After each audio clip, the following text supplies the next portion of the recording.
ఉండే 2023 డిసెంబర్ 3 తారీఖు నాడు అధికారం నుంచి ప్రధాన ప్రతిపక్ష పార్టీ స్టేచర్ ఇచ్చారు. ప్రతిపక్ష పార్టీ స్టేచర్ అది మీ పార్టీకి. 2024 మే జూన్లో పార్లమెంట్ జరిగింది, గుండు సున్నా ఇచ్చిండ్రు, మీ పార్టీని మార్చరికి పంపించారు. నేనేం తప్పు మాట్లాడిన అధ్యక్ష? ఏమన్నా నేను ఆనాడు మీరు అధికారంలో ఉన్నారు, స్టేచర్ ఉండే, తర్వాత ప్రతిపక్షం స్టేచర్ పడిపోయింది, ఆ తర్వాత గుండు సున్నా వచ్చి 8 డిపాజిట్లు పోయినాక మార్చరీలకు పోయిందని అన్న అధ్యక్ష. నేనేమన్నా అధ్యక్ష? అందులో తప్పేముంది అధ్యక్ష? బీఆర్ఎస్ ఈరోజు మార్చరీలో ఉందని నేను చెప్పిన అధ్యక్ష. దాన్ని ఒక వ్యక్తిని అన్నట్టుగాను, పెద్ద ఆయన్ని చంద్రశేఖరరావు గారు నేను అన్నట్టుగా హరీష్ రావు గారు, కేటీఆర్ గారు చిత్రీకరిస్తున్నారు అధ్యక్ష. అంత కుత్సిత స్వభావం నాకు లేదు అధ్యక్ష. చంద్రశేఖరరావు గారి దగ్గర ఉన్న కుర్చీని 4 కోట్ల తెలంగాణ ప్రజలు గుంజుకొని నన్ను తెచ్చి ఇక్కడ కూర్చోబెట్టారు అధ్యక్ష. ఇంకేముంది అధ్యక్ష చంద్రశేఖరరావు గారి దగ్గర నేను తీసుకోవడానికి? వారి దగ్గర ఉన్న ప్రధాన ప్రతిపక్ష హోదా. ఆ ప్రధాన ప్రతిపక్ష హోదా ఎవరికి కావాలి అధ్యక్ష? అయితే హరీష్ రావు గారు కావాలి, లేకపోతే కేటీఆర్ కావాలి. అయితే గీతే ఏదైనా కోరుకుంటే జరగరాంది ఏదైనా జరిగితే వాళ్ళిద్దరు ఆ కుర్చీ కోసం పోటీ పడతారు. కానీ నేను ఇక్కడి నుంచి అక్కడికి పోను కదా అధ్యక్ష. నేనెందుకు కోరుకుంటా అధ్యక్ష? ఇది సింపుల్ లాజిక్ కదా అధ్యక్ష. నాకెందుకు ఆపాదిస్తున్నారు అధ్యక్ష అట్లాంటి తప్పుడు మాటలు అన్నిటినీ? నేను అట్లా కోరుకుంటలేను అధ్యక్ష. 100 సంవత్సరాలు ఆయురారోగ్యాలతో చంద్రశేఖరరావు గారు ఉండాలి, వారు ఆ ప్రతిపక్షంలో అట్లనే ఉండాలి, నేను ఇక్కడనే ఉండాలి, వారు సూచనలు చేస్తూనే ఉండాలి, నేను మంచి పరిపాలన అందిస్తూనే ఉండాలి, మా ఆర్థిక మంత్రి గారు మాకు నిధులు అందిస్తూనే ఉండాలి అధ్యక్ష. ఇది మా ఆలోచన అధ్యక్ష, ఇది మా భవిష్యత్ కార్యాచరణ. నేనెందుకు కోరుకుంటా అధ్యక్ష? నాకెందుకు? వాళ్ళు సరిపోను అన్నట్టు మళ్ళీ నేను కావాలా? వాళ్ళ ఇంట్లోనే పోటీలు పడతారు నలుగురు, ఎవరు అందులోకి రావాలో. మా మిత్రుడు మహేశ్వర్ రెడ్డి గారు కూడా ఉన్నారు. మంచి మనసు ఉంటే మాతో పాటు ఇక్కడ కూర్చుంటాడు, ఈ రోజు కాకపోతే రేపైనా. ఏమున్నది అధ్యక్ష, నాకు మంచి ఫ్రెండే, నేనేం కాదంటలేను అధ్యక్ష.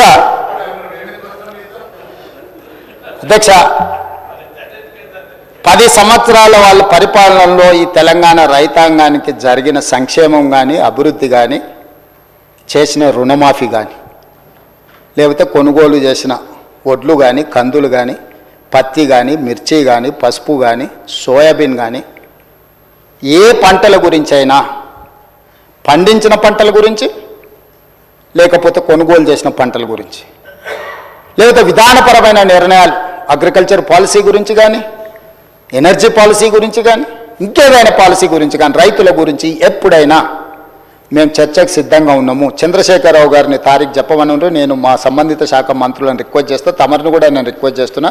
ప్రధాన ప్రతిపక్ష నాయకుడు గారు ఒకవేళ ఏదైనా సూచన చేస్తే any specific discussion on the subject మాకేం అభ్యంతరం లేదు అధ్యక్ష. నేను కూడా మిమ్మల్ని విజ్ఞప్తి చేస్తున్నా, రైతులకు సంబంధించిన దాని మీద వారు ఎప్పుడు అడిగినా మనం చర్చ చేద్దాం అధ్యక్ష.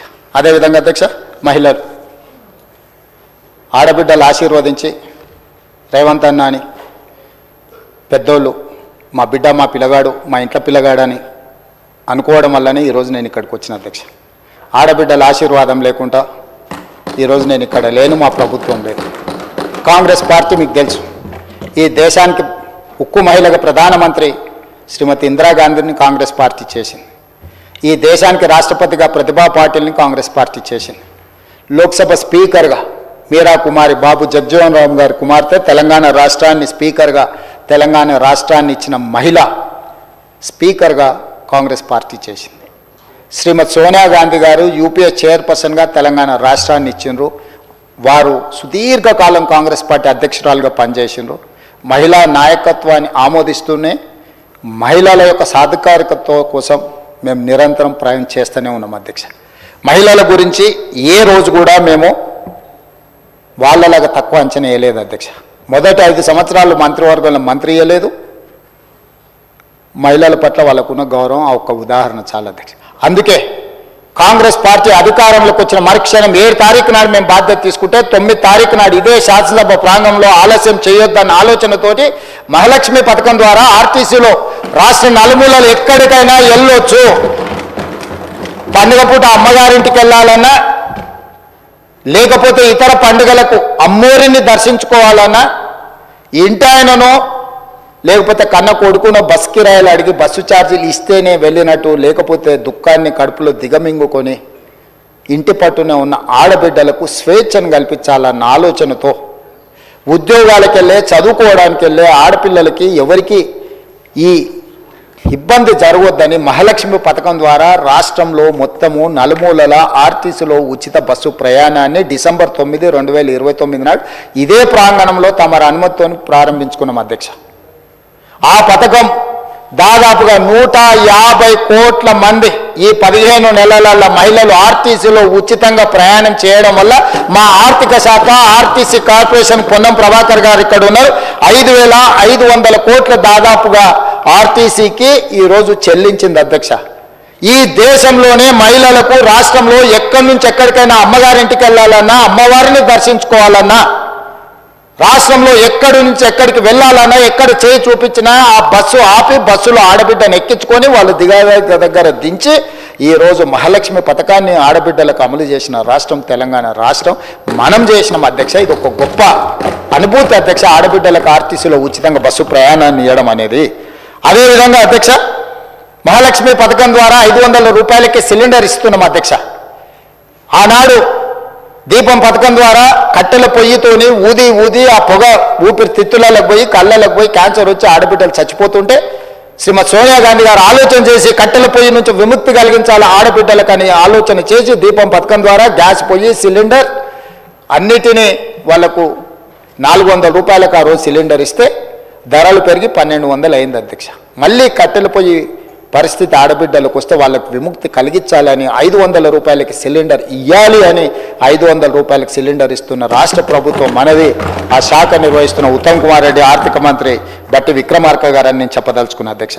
ఇదే కాదు, ఈరోజు పేదలకు వ్యవసాయానికి ఉచిత కరెంటు, మరి పట్టణాలలో లేకపోతే గ్రామాలలో ఉన్న పేదలు ఉచిత కరెంటు ప్రయోజనం మాకు రావడం లేదు, మీరు చూడాలి అని అంటే ప్రతి పేదవాడి ఇంటికి 200 యూనిట్ల వరకు ఉచితంగా కరెంటు ఇవ్వాలి అని చెప్పి ఈరోజు 50 లక్షల కుటుంబాలకు ఈరోజు 200 యూనిట్లు ఉచిత కరెంటు ఇవ్వడం ద్వారా ప్రతి పేదవాడి ఇళ్లల్లో వెలుగులు అందిస్తూ దాదాపుగా 1775 కోట్ల రూపాయలు గృహజ్యోతి పథకం ద్వారా ఈ ఉచిత పథకాన్ని ఈరోజు పేదలకు అందుబాటులోకి తీసుకొచ్చి ఆడబిడ్డల కళ్ళల్లో వెలుగులు చూస్తున్నాం అధ్యక్ష. ఇది మా ప్రభుత్వం సాధించిన విజయం. అదేవిధంగా 43 లక్షల మంది సిలిండర్లు ఈరోజు ఉపయోగించుకుంటున్నారు అధ్యక్ష. ఇదే కాదు, గ్రామీణ ప్రాంతాల్లో ఇప్పటి దగ్గర విద్య గురించి మాట్లాడిన వాటి గురించి మళ్ళీ వాళ్ళు ఉన్నప్పుడు చెప్తాను అధ్యక్ష. ఒక మాట చెప్పదలుచుకుంది. గ్రామీణ ప్రాంతాలలో, తండాలలో, గూడాలలో, మారుమూల పల్లెల్లో డే స్కూల్స్ కావచ్చు, రెసిడెన్షియల్ స్కూల్స్ కావచ్చు, 29,000 పైచలకు స్కూల్స్ ఉన్నాయి అధ్యక్ష. దాదాపు 5,000 పైచలు స్కూళ్ళు, సింగిల్ టీచర్ స్కూల్స్ ఆనాడు తండాలలో, గూడాలలో వాళ్ళు మూసేసారు అధ్యక్ష. ఆ స్కూళ్ళు మూసేస్తే ఆ స్కూళ్లను ఎవరికో కాంట్రాక్టర్లు అక్కడ పనులు చేస్తుంటే ఆ స్కూళ్ళ నిర్వహణ సరిగ్గా లేకపోవడం వల్ల మహిళా సంఘాలకు, ఆడబిడ్డలకు అమ్మ ఆదర్శ పాఠశాల పేరు మీద ఆ స్కూళ్ళ రిపేర్సు, రినోవేషను, మెయింటెనెన్స్ మొత్తం ఆడబిడ్డలకు ఇచ్చి స్కూల్లో టీచర్లకు అక్కడ ఊడ్చేదానికి అటెండర్లు లేకపోతే ఆ డబ్బులు కూడా ఆడబిడ్డలకి ఇచ్చి ఈరోజు పాఠశాల నిర్వహణ ఆడబిడ్డలకు ఇచ్చినాం అధ్యక్ష. ఇదే కాదు అధ్యక్ష, రెసిడెన్షియల్ స్కూల్స్లలో దాదాపుగా 65 లక్షల మంది స్టూడెంట్స్కి బట్టలు ప్రభుత్వం ఇచ్చే 2 జతలు గతంలో కంపెనీలకు అమ్ముకొని కుట్టుగూళ్ళలో కూడా కమిషన్లు గత ప్రభుత్వం తీసుకుంటే గతంలో 25 రూపాయలు జతకు ఉంటే కుట్టకూళ్ళు ఈ మొత్తం బట్టలు కుట్టే మొత్తం కాంట్రాక్టును స్వయం సహాయక సంఘాలైన మహిళా సంఘాలకు ఇచ్చి 1,30,00,000 డ్రెస్సులు 75 రూపాయలు ఒక్క జత కుట్టడానికి కుట్టుగూళ్ళు ఇచ్చి ఆడబిడ్డలను ఆర్థికంగా బలోపేతం చేయడానికి ఆడబిడ్డలకు బదిలీ చేసిన చరిత్ర కాంగ్రెస్ పార్టీ అధ్యక్ష. ఇదే కాదు అధ్యక్ష, ఆడబిడ్డల్ని 1,00,00,000 మందిని కోటీశ్వరులను చెయ్యాలని ఏదైతే లక్ష్యంతో ముందుకు వెళ్తున్నామో ఈనాడు 65 లక్షల మంది ఈరోజు మనకు మహిళా సంఘాలలో సభ్యులు ఉన్నారు అధ్యక్ష. వాళ్ళకు పావులా వడ్డీ కానీ 0% వడ్డీ కానీ వాటి గురించి మా బట్టి గారు మళ్ళీ లెక్కలు చెప్తారు. వాళ్ళని ఈరోజు కోటీశ్వరులను చేయాలన్న ఆలోచనతో మంత్రులు పొన్నం ప్రభాకర్ గారు ఆర్థిక మంత్రి గారితో మాట్లాడి 1000 ఆర్టీసీ బస్సులు ప్రైవేట్ వాళ్ళ నుంచి రెంట్కు తీసుకోకుండా 1000 ఆర్టీసీ బస్సులు ఆడబిడ్డలకు కొనిచ్చి ఆర్టీసీ కార్పొరేషన్కి వాటిని కిరాయి పెట్టి 77,000 రూపాయలు ప్రతి నెల వాళ్ళకు వచ్చేటట్టుగా చేసి వాళ్ళని లక్షాధికారులు కోటీశ్వర్లు చేయడానికి 1000 ఆర్టీసీ బస్సులు ఆడబిడ్డలకు ఇచ్చినాం అధ్యక్ష. ఇదే కాదు అధ్యక్ష, ఈరోజు సోలార్ పవర్ సంబంధించి సోలార్ పథకాల గురించి మనం ఇన్ని టీవీలలో పేపర్లో చూసినాం. సోలార్ పవర్ ఉత్పత్తి ఎవరు చేస్తారంటే అదానీ, అంబానీలు, టాటాలు, బిర్లాలు చేస్తారు.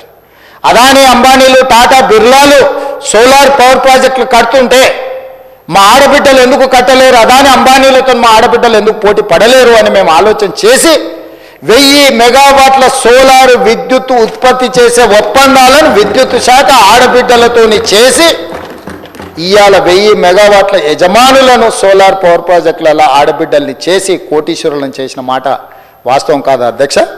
ఇంతకుముందు మా మిత్రుడు చిట్టి అందిస్తున్నాడు బతుకమ్మ చీరల గురించి.